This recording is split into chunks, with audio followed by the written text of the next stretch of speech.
Going to dismiss somebody, not just for erratic. This man, no, they greet me. You go see Shege. No, nothing for that, something that petty. Are we together? So it has to be meaningful so that you feel secure. You feel secure. That's why people want government jobs. Why do you think people want government jobs? It's only this is the number one thing that people want government jobs for certainty. Because they know that before they sack you, they go sweat. That's why.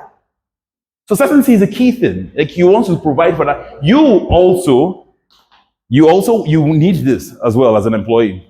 The next thing is uncertainty or variety.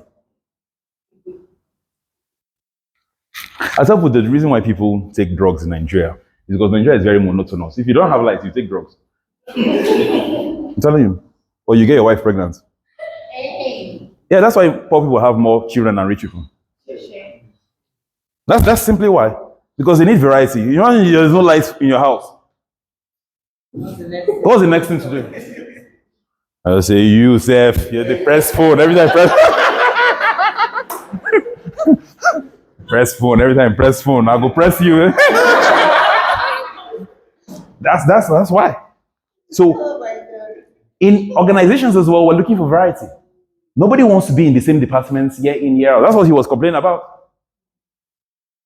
They want promotion, they want career progression, they want to learn what other people have. So don't bottle people in one department and keep them there for the next 5 years. They get bored.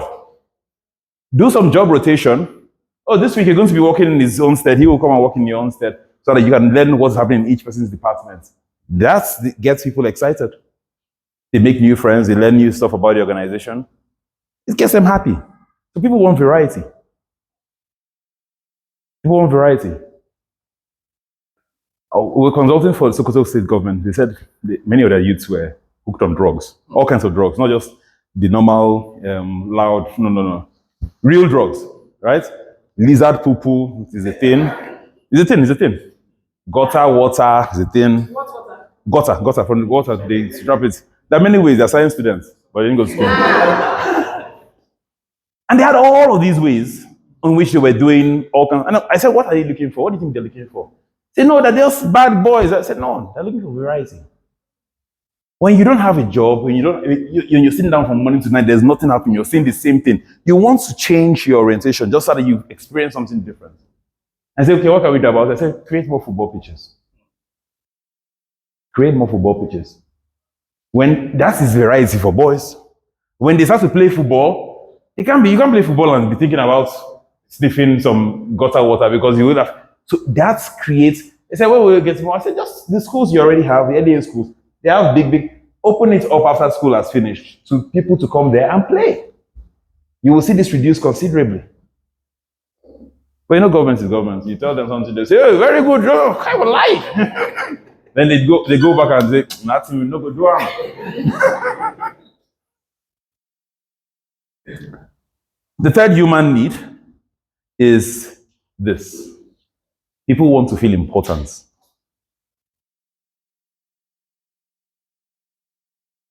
I want you to write something down. Human beings have a need to feel important. Human beings have a need to feel important. Now, the key word here is feel. Underline feel. Why? Because anybody can make anybody else feel important. You don't have to give them money for them to feel important.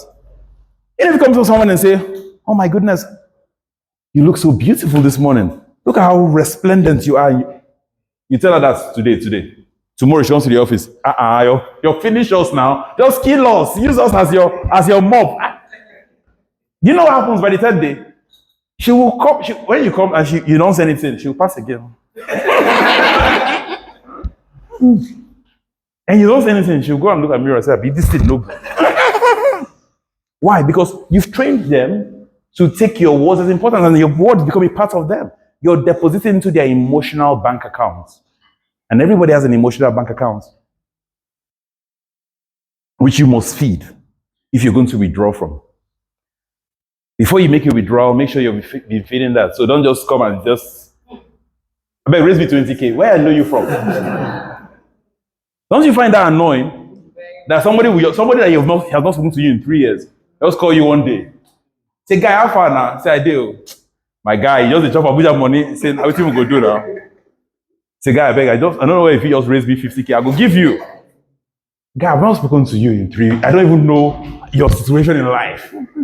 Why?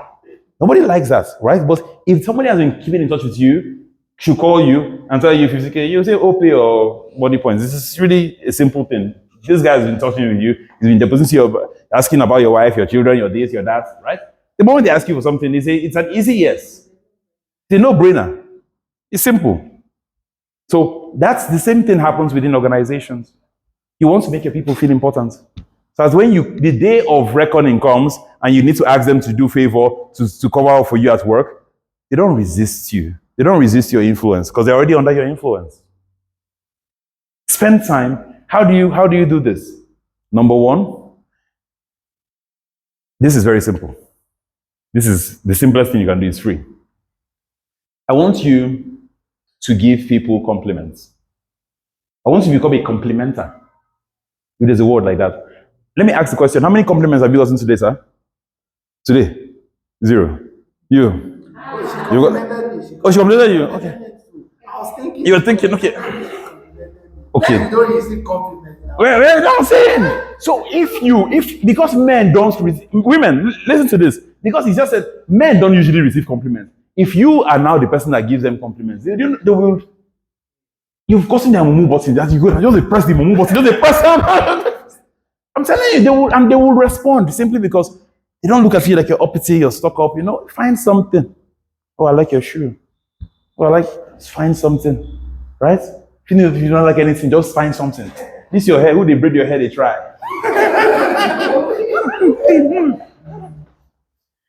And they was having, that's you must do this. Women get compliments all the time. It's nothing new.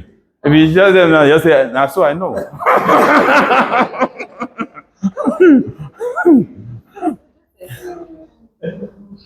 So you want to train people how to become, just make people feel more important. Then they'll feel is the word, feel.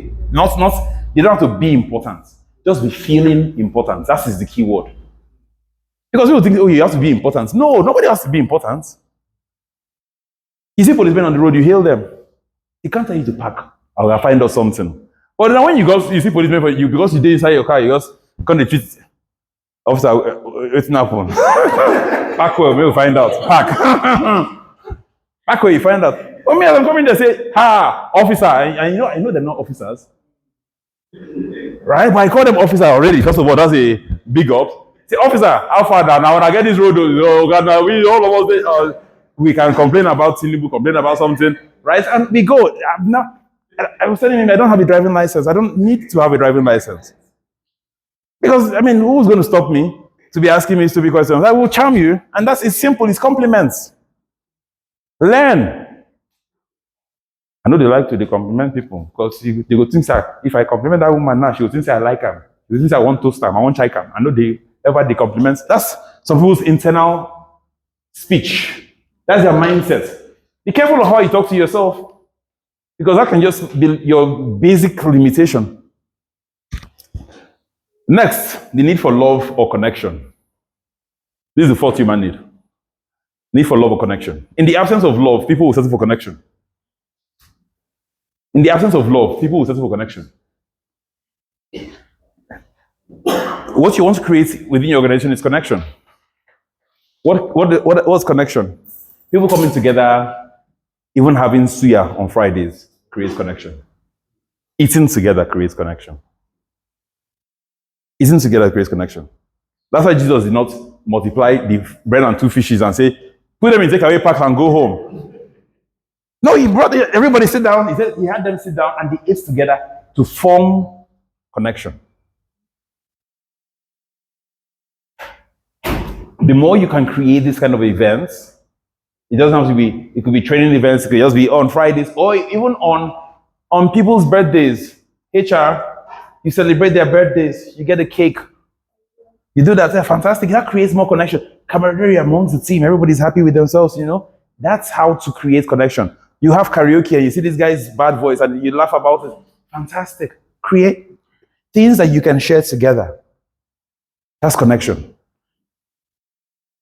A young woman sent her, she wasn't particularly young, but she sent a young man to school. And he's the only son, both father and mother, multi-billionaires. After 3 weeks, got a call, said that the son is dead. Said why? Said he was joining the cult and he died in the initiation process. Only son, only child. What was he looking for? Connection. Community. Right? Connection.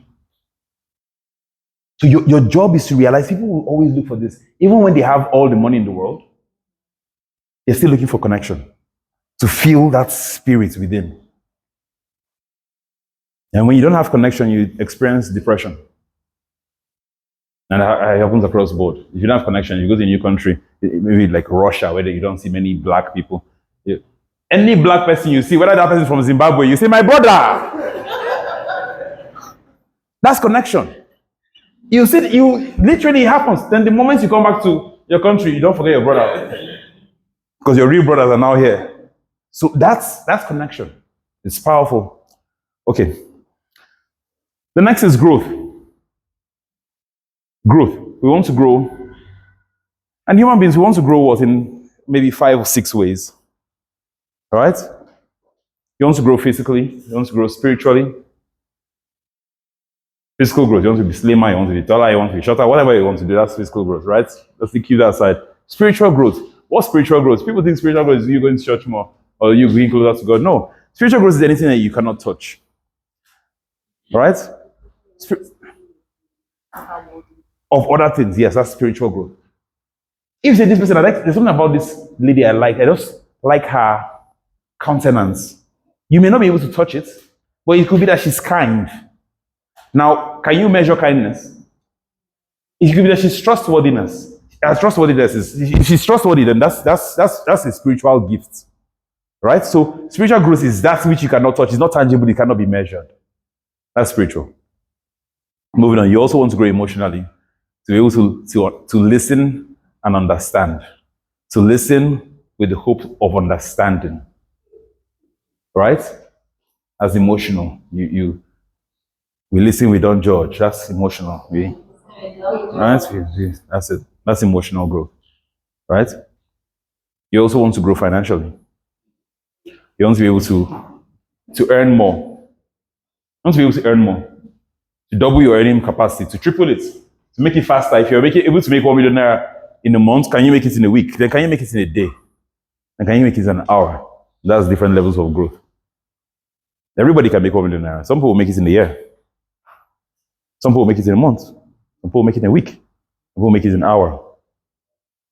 So it's based on your level of exposure and your knowledge that will determine how fast you can grow. So you want to be with someone that knows how to learn, unlearn, relearn, and do that all over again, because it never stops. Especially in this world where there's infinite knowledge and, of course, AI. You want to grow. You want to be with people that are growing. And if you look around you and you don't have people that are growing in your team, and when I say your team, office and outside of the office, because what happens from 5 o'clock to 10 o'clock is up to you. Are we together? Because everybody has to look at what they're doing with their time. It's not just about what you do off the job, matters as what you do in the job. And if your people off the job are losers, you're going to be... You're on your way there. You're well on your way there. It's better for you to be at home than just be hanging out with guys that are not going anywhere. Better to be alone. Okay, so growth is key. And when you're 16, you want to find somebody, for those of you who want to get married, this is the 5 things you want to do. Don't... Look, are we aligned in these 5 areas? If the person gets 2 over 5, run away. Did you hear that? Run away. If the person is only financially sound, madam, and doesn't have these other 4 areas, and is important to you. Oh, security. Security, yes, that's financially. No, I didn't say financial security. Okay. I said security. Everything. Emotional security, financial security, God secure, physically.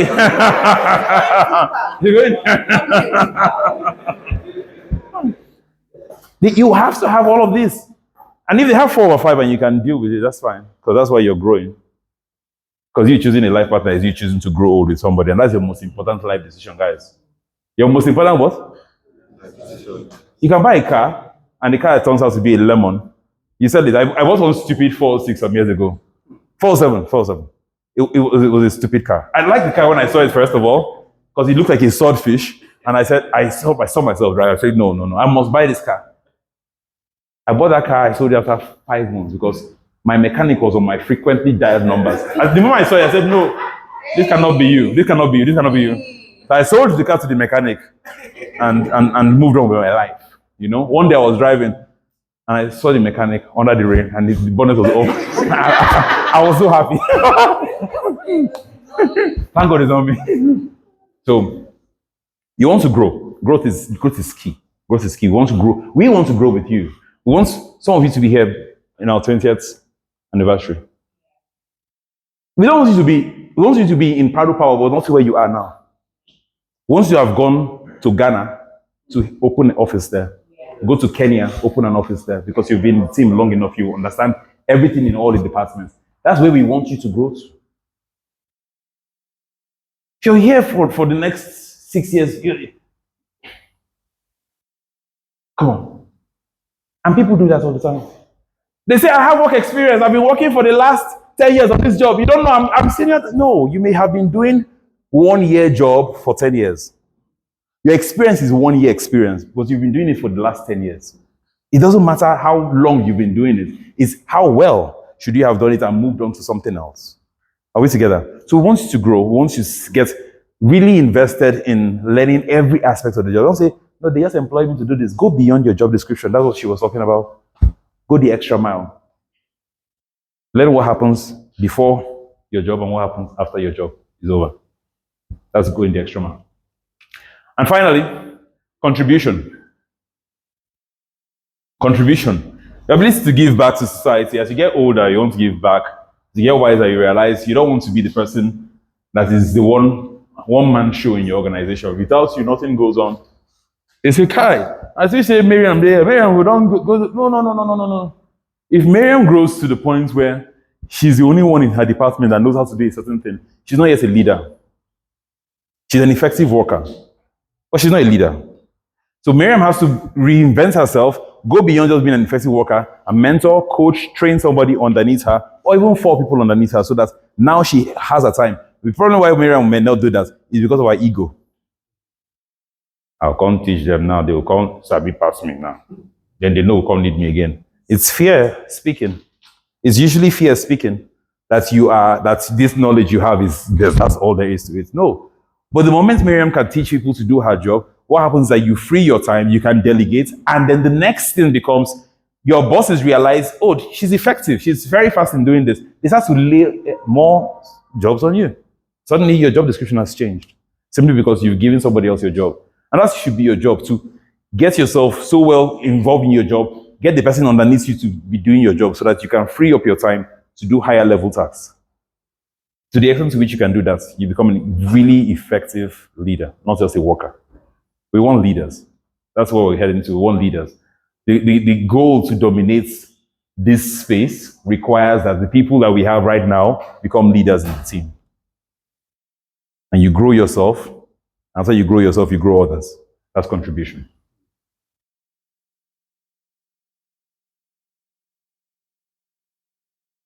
All right. Now we're going to change gears a bit and talk about why you are the way you are, right? And how we deal with expectations. There are 2 kinds of expectations. 2 in every organization. You have your internal expectations, that which you want for yourself, and then you have your external expectations, that which your boss wants from you, that which your job description dictates and says this is what you should do. Those are the 2 kinds of expectations. Now, to the extent to which how we respond to both our internal expectations and external expectations is what defines us. So, you have 4 subsets of human beings working in Prado Power. After this, you're going to put this on the manual that we talked about, right? So we can understand where you are in this. I'll start with the top. Upholders. The upholders are the darlings of management. An upholder is somebody who is able to embrace both internal and external expectation. I'll tell you an example of internal expectation. Did anybody here make a New Year resolution? New Year resolution, people? Did you make one? Yeah. Fantastic. Okay, so we would like to know how long that will last. If it will last till February. If it lasts till February, fantastic. Till the end. If she's an upholder, she will have no problem keeping up with that expectation. Because an upholder is somebody that can embrace both their own internal expectation. A New Year resolution is an internal expectation. Nobody told you that you should not drink Coke again. Do you understand? It's nobody told you, it's you that made up your mind, I don't want to do this anymore. That's your internal expectations. To the extent to which you can stick with it, determines whether you're an upholder. There are people that if they tell you that they will do something, go to sleep. Come rain, come sunshine, they will do it. If they tell you that they will do something, just go and rest. I have a friend, Hope. If she tells you that she's going to go running by 6 o'clock, whether the sun wants to fall. And so I made a mistake. I told her, if you're going to go running, I'll follow and be running. Hey, problem. I didn't know I was shooting my... Rain will be falling like this. And you know when you wake up in Abuja and rain is falling, you just say, man, just sleep for 1 more hour. Nothing will happen. Before I reach up, you're going to chi-chi-chi. So before you sleep for that 1 hour, Hope is at the door. Say, Hope, you know the rain for outside. And so what's in our whistles? When you come back, you back with hot water, you'll be charged. Charge kill you there. She doesn't give up. She's an upholder. The moment she makes that this is what she would do, she doesn't care. She's a force of nature. That is an upholder. That's who they are, right? Now, what's the downside of an upholder? An upholder doesn't know when to bend. They don't know when to be flexible. But Oga said, no, the rules handbook said this. No, but this is how it should. They stick to it. Whether they don't know how to be flexible. They don't know. That's the downside. So you must understand this. I'm telling you the positive and the negative, so that amongst your colleagues, you start to understand who is this person and how do they respond to things, right? When you start understanding why this person is like this, it makes sense to you. Because an upholder, if your HR is an upholder and you come 10 minutes late, even if you've been coming, you say, but why did you come, Julius? Now I always had trust in you. You said, madam, it's because of my mother died, my cat now did all day. You say, your mother should have died on weekend.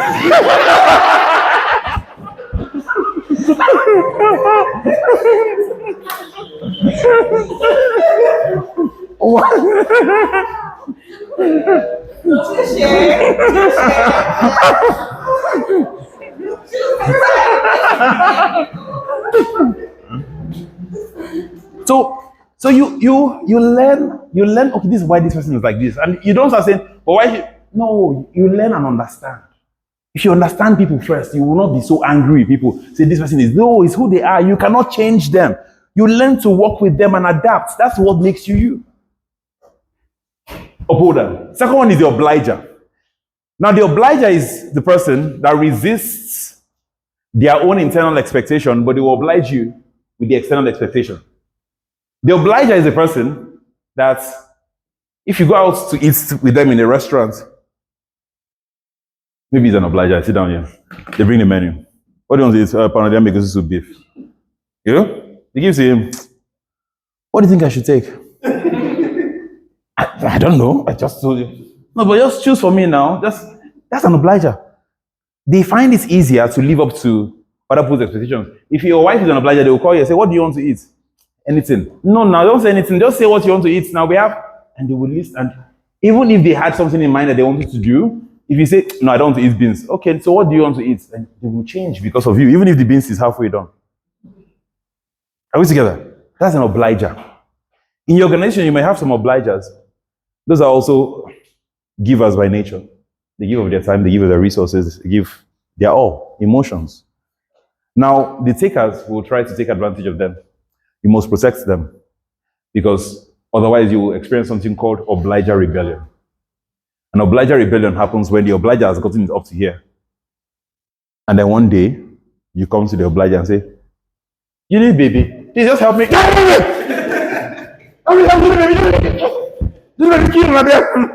And you don't know why he's so angry. He's gotten it up to there, he's tired. So if you're his supervisor, you protect Julie, baby. Are we together? Oh my God. So it's a fact.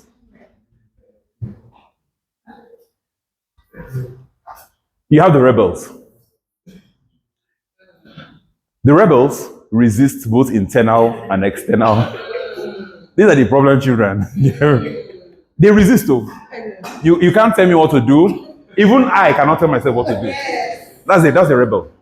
You cannot tell me what to do. Even I cannot tell myself what to do.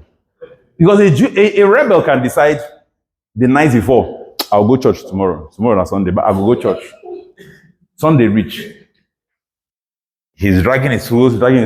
Then the wife now says, let's go to church now. I know they go. Okay, I know, go make it die. They would, for no reason. Oh, he said you're going to go to church. Nobody can't talk about that today. So, me may talk about I don't know, I did mad. They find quarrel in it. Why? Because it's who they are. A rebel doesn't want to do what they have to do. If you tell them you have to do something, that's when they start resisting. So they do what they want to do. They do what they want to do. The challenge about rebels is that they're very talented. That's the challenge with the rebels. They're usually talented in their job. They're really good at their job. So it's like if you're a football player, right? And you're Balotelli and Ibrahimovic, a Messi. They just find problems coming to pitch in the morning. They come to the pitch. It's hard. They just say, my good pastor, these people like, hey, Ibrahimovic, you think he'll come and be training with you by 5 o'clock? He said, why? There's no need. So that's the difference between Ibrahimovic as a rebel, but he's a top player, and someone like the late Kobe Bryant, that's a top player as well, but he's an upholder. He will come before every other person. So they are both good at what they do, but you can see how they respond to expectations. With some coaches will know how to deal with a Balotelli, right? But they would rather avoid it if possible. But if they tell Balotelli, wouldn't you like to? You find out what's his deepest motivation is and say, are you no longer interested in carrying the cup this year? See, no, that's what the rebel doesn't like. It's the challenge of you. You say, I'm interested. Now, which is you're not interested? No, you act like you're not interested, but you say you're interested, but you act like. He goes back, he recalibrates, he comes back, he gets it done. So you learn how to speak to people. To speak to a rebel, you learn the ICC. Not international. No. ICC. Information, consequences, choice. Information, consequences, choice. The CEO wants us to come to work on Saturday. Information, consequence. If you're not at work on Saturday, we have a training program coming up. You'll probably be exempted from that training program. Right? And that one is happening in Lagos. It's going to be residential. You'll probably be exempted from that altogether. But it's up to you. If you want to go, I know Saturday is usually, but it's just for 2 hours. Just come to. It's up to you. Are you seeing the way you couch it now? If you tell the rebel, Mr. Wash should say that everybody should come to work tomorrow. Ha! Rebel person, ha! Please, please. My best friend is getting married. She came to my own marriage. I go to my marriage. We all go to our house marriage. I can never, they will find, but the moment you couch it in such a way that it's up to you, right? It's up to you to decide this thing, but this is what is necessary. And these are the consequences. Make sure you follow through with the consequences. Don't give empty threats. Otherwise, next time you talk, they won't believe. Second thing about rebels is that they are always also procrastinators. So give them false deadlines. If the assignment is due on Wednesday, tell them it's due on Monday. Because it will likely start on Sunday or even that very Monday. So that when they bring their half-baked assignment, you say, well, you tried, but let me try and see if I can get you more time. Right? They try, you do the work. And so give them false deadlines. If the flight is for 3 o'clock, tell them the flight is for 12 o'clock, because you can bet you that by 12 o'clock or even by 2 o'clock, they will start leaving their house. So you give them a false deadline so they can come to the airport early. This is. Do you know rebels? Have you met a rebel before? This is how you must handle them, right? Give them the time up front. Oh, lecture starts by 8 o'clock. Even if you know it's 9, just tell them 8 o'clock because you know that they will come. Just that's the way it is. And finally, you have the questioners. Now, the questioners are the people within your team who, you see how this is a Venn diagram and it overlaps. The questioner overlaps with the rebel. The questioner can also be an upholder. So you're not one thing, you can be a hybrid of two things. Are we together? At home, you can be an upholder. You come to work, you can be a questioner. Or at home, you can be an obliger, maybe because of your upbringing. Maybe you're Muslim, you're Hausa, you've been trained that women are not supposed to talk in the house. So at home, everybody looks at you and says, hey, this woman is such a wife material, 5,000 years wife material. But when you come to the office, you're a different person, right? Because now you don't have to have that whole thing going on. That's what you want to understand. Now, the questioner is the person that when you tell them to do something, they will ask you why. If you're a manager, that seems to scatter your head. You tell a questioner, Reshima, I want you to handle this thing. There's a presentation, we have to submit this thing, this bid, you have to go through it, right? Then convert to PDF and submit. Can you handle that? Say, sure. You know, say, sorry, but why is it me? It's not supposed to be my job. This is actually Julius' job. So you must explain to the questioner, why am I picking you? Vershima, I know it's Julius's job. The reason why management selected you is because we know that you're very detail-oriented and you don't miss a bit. That's something we like about you. You say, okay, so you put. No, I just wanted to know. So even acknowledge I'm better than him. Okay, no problem. I wanted to be sure. And now he will comply. The moment you tell him why, he becomes an upholder. He becomes an upholder. He will uphold to that. But the moment you say, because I said so, he becomes a rebel. He becomes a rebel. So people can move just based on your communication style. They can change who they are and they can choose to oblige you or resist you. It's up to you. It's not about them. It's you. It's you knowing how best to get them. You want to talk to an obliger? Please provide them with praise. A lot of praise. You're the best. You're the finest.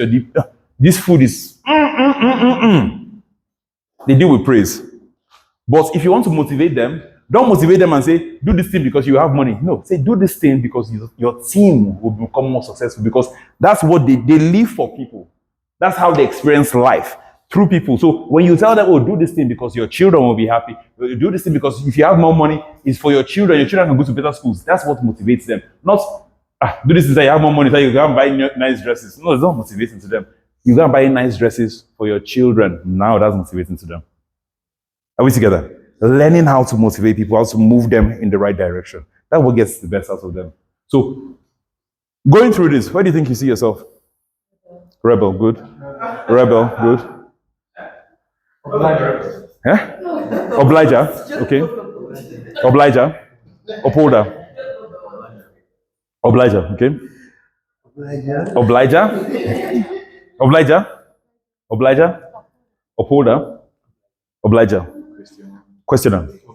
Obliger. Rebel, okay. Obliger. Questioner. Obliger, upholder. Okay, yeah. Upholder when? In church or in your house?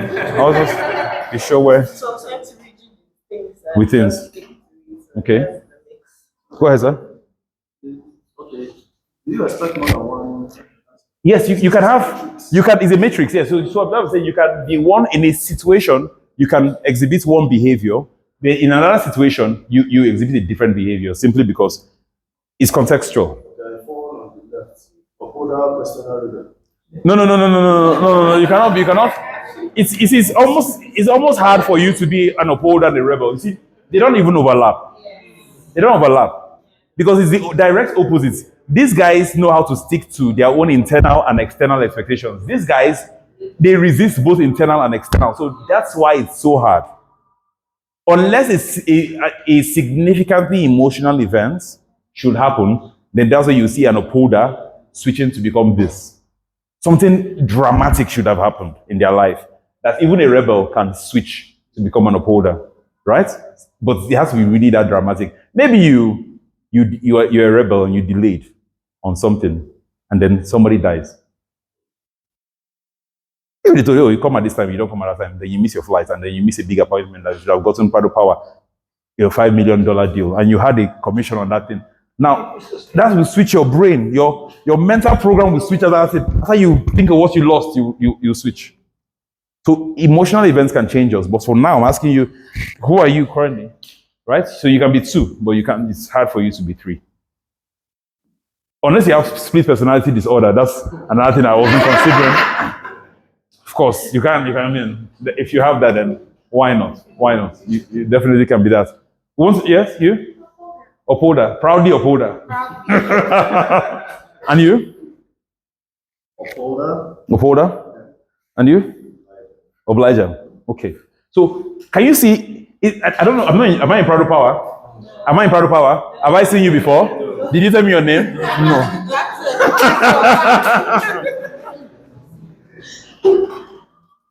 What's your name? Fatima. Is Fatima and Mimi best friends? Just true talk. No. Very good. Did you tell me before? Have you seen me before? No. It's knowing. No. When you know this, you will know who can get along with themselves. You know, team building becomes easy. I know who can blend, who cannot blend. I just know, okay, fine, this person can blend with this person. Like this person, I've hooked up people. I have 5 marriages on my belt. I know people that can. It's okay, this person. If I watch it, I say, this girl go feel live with this man. So I'll call and say, I have somebody for you. He said, because you don't start together. I say, come first now. Try. Why? Because you understand who goes well with each other, right? The obliger can marry this person, They get along with this person, right? But they'll be best friends with this person. But I'll tell you who you are attracted to, this person. Either the rebel or the upholder. But this doesn't be their best friend. That's just how it works, right? The upholder and the rebel, they can be friends, but they will not marry because they will drive each other mad. Yes. Right?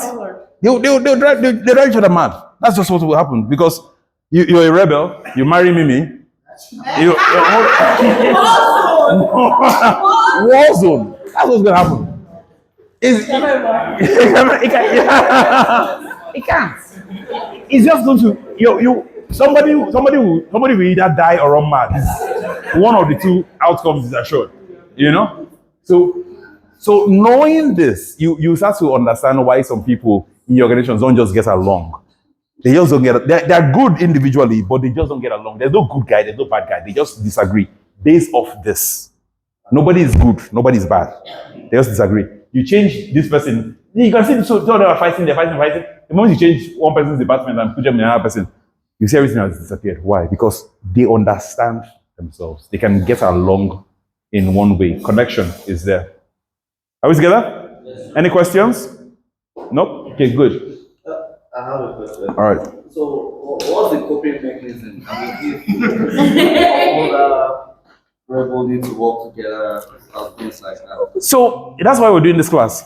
You understanding first of all that she doesn't have a banjay. Do you understand? If Mimi understands that she doesn't have a banjay, and Fatih understands that Mimi is not doing holier than thou, is not trying to be assistant Jesus. Once they can both understand that this is not about, it's a personality thing, this is who they are, then you can understand how to speak to each other in a way that reduces the level of friction and tension. Because now the rebel understands that the upholder is going to be who they are. They're going to be sticklers for rules. They're going to read the entire employee handbook and stick to those rules and expect other people to also abide by that. But also the upholder will realize that the rebel, right, will sometimes come late to work. And they have to understand that it doesn't make them a bad person. It's who they are. Do you understand? Because they know work is by 8 o'clock, but they just say, "Goes will not go there today." For no reason. for no reason.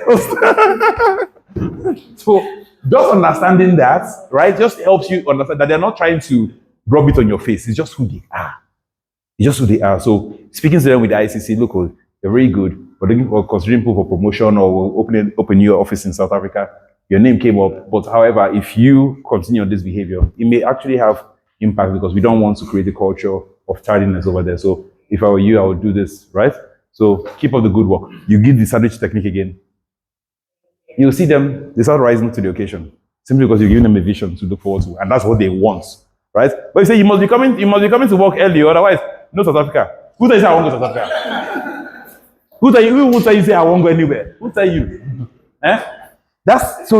So learning how to speak to people can rub them off the right way or wrong way. You rub them off the right way, their GD comes out. You rub them the wrong way, everything goes messy. All right. So, you like this session? Yes. Okay. How can the holder learn to be more flexible with people that they're dealing with? How can they learn to be more flexible? First of all, understanding this, that there are 8 billion people in the world. Nobody's like you. Very different. That's first of all, accepting that these are very different, right? And then accepting that people are not as perfect as you or are not prone to seeking perfection like yourself. And so if they are not, if you know this is their own default settings, call it default settings. You work with it. You work with it. It's a default setting. Nobody goes and picks an iPhone and then starts saying, why this iPhone no they do like Samsung? No, it's a default setting. You know this already. So determine who am I working with. If you can establish that, then you start working with them according to who they are. The problem that we have is that we all want to treat everybody equally. It's wrong. It's archaic. Oh, treat everybody equally. No. Love your neighbor how they want to love themselves. Treat them how they want to be treated. Speak to them how they want to be spoken to, not how you like to be spoken to. No, forget about how, step out from your shell for a second and look at the individual and say, is this person a rebel, a questioner? And if they're a questioner, when you're speaking to them, you change their ways. You see, an upholder can easily be told by their boss, this is what I want you to do. This is how I want to do it. Go. Upholder goes. When you're speaking to a questioner, you must say the what, you must say the how, and you must ask the why. This is why you must do it like this. If you don't say the why, there's going to be resistance amongst them. Before you know, they'll talk to the rebel. Are we together? But if you want to talk to the rebel, you have to ask the rebel, this is what it is we're trying to do. This is where we're going to. Is this something you think you can handle, or should I give it to somebody else? He said, no, I can handle it. You see, now you've gotten them. Now you've gotten them, right? Then you give them the job. And say, I would have given this person, no, I can do it. And then they will do it. And they will do it better than anybody can think about doing it. Why? Because they want to show you that they're them. That's them. So understanding that, you get the best out of them. Are we together? Am I speaking your language, sir?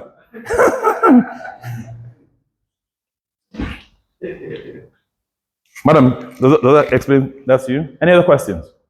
Okay. Well, do I have more time, Mimi? How much more time do I have? 15 more minutes. Okay, so I'll just go through this. The map is not the territory. What does this mean? If I ask you to draw a map of how to get from Prado Park to this location, you know everybody will draw a different map. In other words, your experience with a person doesn't mean that that's who they are. Your experience with a person or of a person does not determine that that's who that person is. It's just your experience. It's completely subjective and it's about you. If you understand, that's why two people can see the same situation, the same reality, can experience it. One person is smiling, the other person is what? Is angry. Because the area of understanding is really little. But until you learn to see things from the other person's viewpoints, and this is what I want to encourage you. This is what I'm going to wrap up with, right? I want to teach you how to think. Because if you learn how to think, then perhaps we have a chance of actually getting along with ourselves better. I need something to clean this. Can I get it? I can't find it. Get the dust. Okay, the dust.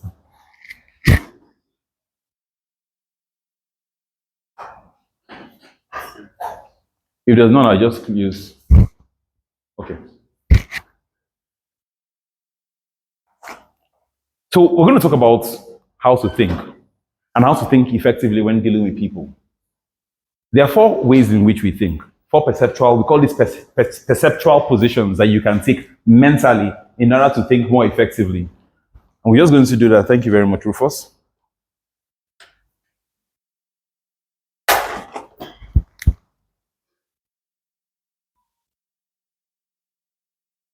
So, the first position on how to think is you think of yourself.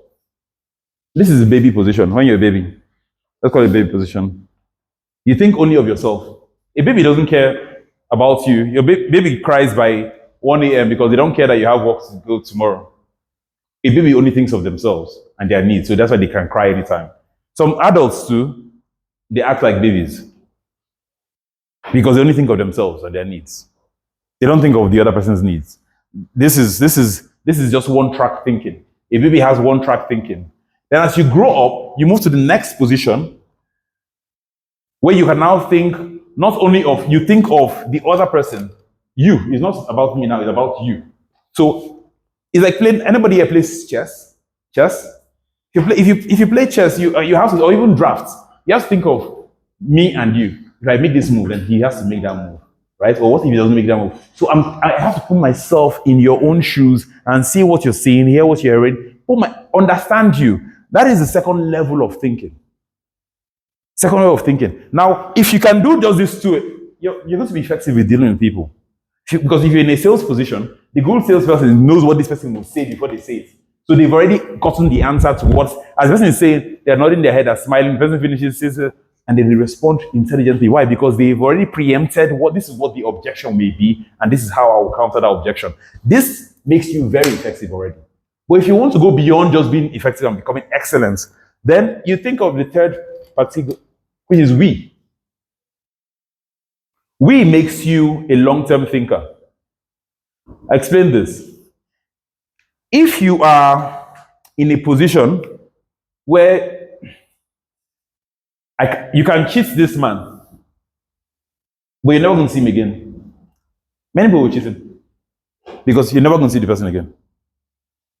It's really that simple. If you're in a position where you can take advantage of a person and you know you will never see this person again. Maybe you saw this person has this particular fine jacket that you want, but now he really needs transport fare to go to his house. And you and him are wearing the same size. And he comes to you at the junction and says, Kai, okay, I don't have money. I need money.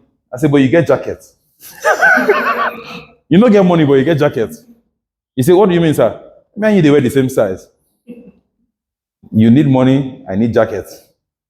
You say, so will you buy it, sir? I bought it for 50,000. Ha, which 50,000? Now, 10K I hold.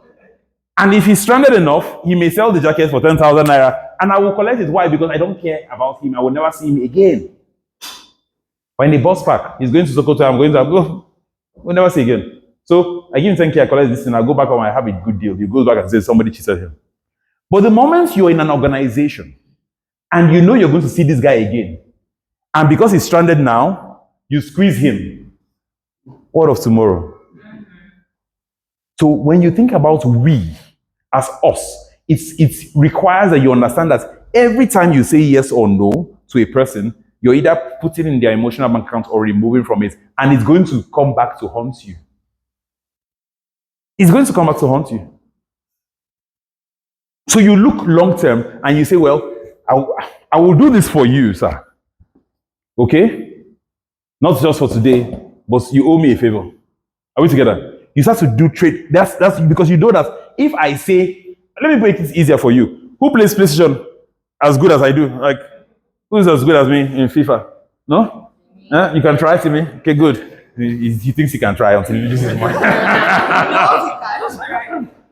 Now, if Timmy comes to my house because he thinks he can try, and we play, and because he burns fuel is 1,001, he comes to my house, and I win him the first time, 7-0, 4-0, 5-0, and I want him to come back tomorrow, what will I do in the last 2 games? I allow him to win. Because if I go and give him his last game, his wife is calling him, come to the house, and I go and give him 8-0. Then tomorrow I call him, he's not even answer the call. But if I allow him to win 3-1, he suddenly starts thinking, I don't improve. Nobody, tomorrow, he will come to me, I wish you could job, I did the place, now I just buy food as I come. Why? Because I thought I was conscious enough to think of an ongoing relationship. So I use a give and take. And your organization realize it's a give and take. If you're the only one taking, for those of you that take us, realize that it's going to haunt you. Sometimes people will be tired of your bullshit and call you out on it. So give and take. Give and take. Final place is where you want to be. This place. This is where you get to use a mentor. We call it fourth person thinking. This is where you ask the question of, what will Jesus do? And it doesn't have to be Jesus. If the situation you find yourself is such that maybe it's a business decision you have to make, you can ask yourself, what would Dangote do? And if you read Dangote's work, you know his biography, you know how he thinks, then you can simply remove yourself so that you're not emotionally charged. Because sometimes, when everybody knows the right thing to do, but because your emotions are involved, I know go sit down. Rebels understand this thing. They know it, but they'll say, I know that, but I know go do it. And they harden their hearts like Pharaoh. But they know what to do. Everybody always knows. They get to the crossroad, they know what to do.